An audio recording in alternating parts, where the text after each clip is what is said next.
everybody to today's video, and today we're going to be reviewing the very eventful Smackdown last night, where we saw a fatal four-way and a brawl between two high-level competitors.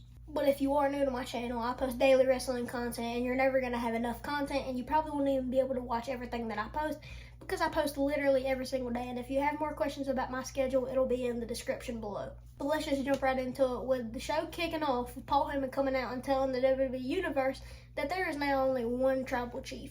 Then he says that he has some news to tell everybody, but he has to tell it to one man in particular, which is Cody Rhodes. So obviously Cody comes out of the ring, and Paul tells him, or announces pretty much, that Roman Reigns, now that he's tribal chief, he's going to be entering Royal Rumble 2025, which is great news, and he's a serious threat. And also that he wants his championship back, which is great news for us WWE fans because we've loved each and every match that they've had, WrestleMania 39 and 40, and I'm excited to see if they lead this on to 41. But before Cody could even get a response, we have Kevin Owens from the crowd saying that he already didn't appreciate that Cody teamed with Roman at Bad Blood, but now on Monday Night Raw, he shook hands with The Rock, like settling his beef with The Rock, and now he's shaking hands with Paul Heyman. It just didn't make any sense, and Kevin Owens caught him at the worst time. But Cody got fed up. He got into the crowd and started brawling with Kevin Owens, and that led us to Paul Heyman being absolutely in disbelief.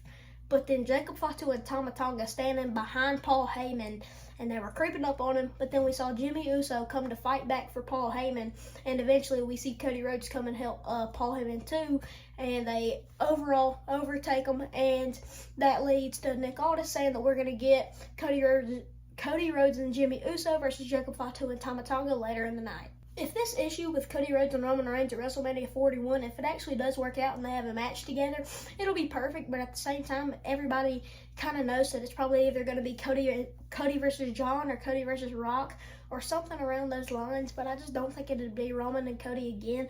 I feel like some fans would be mad, but I wouldn't be mad personally. But I just feel like some of the WWE Universe would kind of get mad at that because we saw it for 2 straight years now at 2 different WrestleManias, and this year in particular is a very high-profile WrestleMania just because of John Cena, so I think we have to see Cody versus John. Then we had a Women's United States Championship match between Chelsea Green versus Michin, and as we know, Michin defeated Piper Niven to get this opportunity back at the Women's Championship, or the Women's United States Championship this week. Now, to be honest, we all knew that probably Michin was not going to win, but there was a little slight chance in my mind that maybe the WWE thought that, hey, the fans wanted Chelsea to win, but some of them also wanted Michin to win, so I thought they were going to give it to her, honestly. But obviously, Chelsea Green defeats Michin and keeps her Women's United States Championship, which I have no problem with. Then we had Los Garza versus Pretty Deadly, and this, I mean, to be honest, I wasn't really engaged in this match like I should have been, but honestly, the in-ring work that these two tag teams were putting together was great. Now, as many people don't like Pretty Deadly, I'm actually they're kind of growing on me. They just have a super bad character. Now, I feel like if they put them in a better position, I also like Los Garza.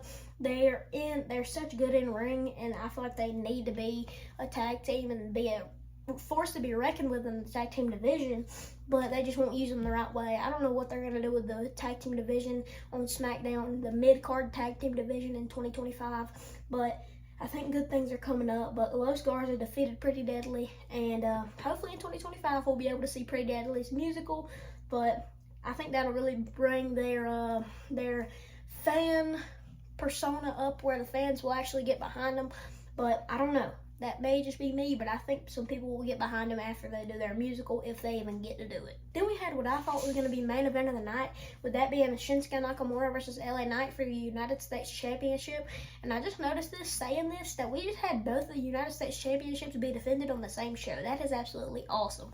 But obviously, there is a reason why this wasn't in the main event, and that is because it ended in a disqualification with the Bloodline attacking LA Knight. And I think half of the reason for this is because we've seen the build-up to them doing this together, but I just feel like we need to keep Cody Rhodes out of the Bloodline business and keep him out of the family business of the Bloodline. And I feel like LA Knight could have slid right into that business and teamed up with Jimmy Uso to take on them, but he also does have some problems with Roman Reigns also, so I see why that wouldn't have worked. But I just don't see why you would in this great match with probably just another match with them facing next week. Then we had a great in-ring match, with that being Motor City Machine Guns versus A-Town Down Under.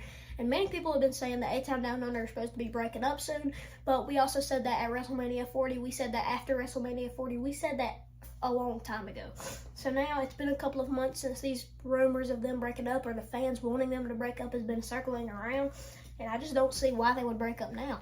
I mean, they're actually being a good, force to be reckoned with here. I think them defeating the Motor City Machine Guns would have been a great way to push their stamina and push their momentum up so they could potentially get a shot at the tag team championships, but it just didn't happen. Motor City Machine Guns are still in their momentum from returning, and they did defeat A-Town Down Under, which I'm not mad at because I love the Motor City Machine Guns, but I kind of feel like A-Town Down Under needs that momentum. We had a salty ex-champion with Tiffany Stratton trying to do her women's championship little celebration, but it quickly got turned by Nia Jax, and Nia pretty much is like a hater once again. But then we see Bayley, Naomi, and Bianca come out too, with those 5 women in the ring, and Tiffany eventually gets out of the ring, and she's walking up the stage. Nick Aldis comes behind her and says that they're going to have a fatal 4-way match right now, with that being Nia Jax versus Bayley versus Naomi versus Bianca Belair, and whoever wins that match will face Tiffany Stratton next week, which now we know is Bayley. Bayley defeated all 3 of those women and rightfully got her shot at that championship, which we know she's not going to lose that championship this fast, but I'm excited to see how they're going to play this out between Tiffany and Bayley. 2 great competitors that need to be against each other, and I'm glad they took this opportunity before Bayley's stamina went right back down. Then we had main event of the night. Jacob Fatu and Tama Tonga defeated Cody Rhodes and Jimmy Uso, and by no surprise, honestly. I mean, Jacob Fatu and Tama Tonga are probably the force to be reckoned with right now. Many people were upset because Roman Reigns didn't show up on this show, but honestly, if you're going to be mad at Roman Reigns not showing up, be mad at Solo Sikoa too. There's nothing to be mad at. They just had a gruesome match, and a match that should really be rested on Monday, and they're each aging, so they need to have their rest before the next show. So I get why they weren't there. I get why they didn't put Solo in this match. I get why they didn't put Roman in this match, because they just had a match on Monday.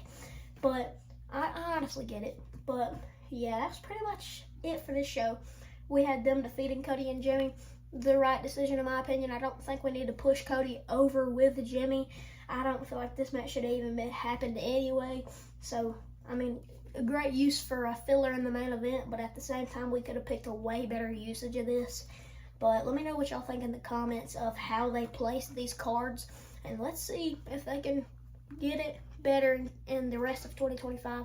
See if they can upgrade their card making. But with that being said, I'll see y'all boys in the next one. Deuces.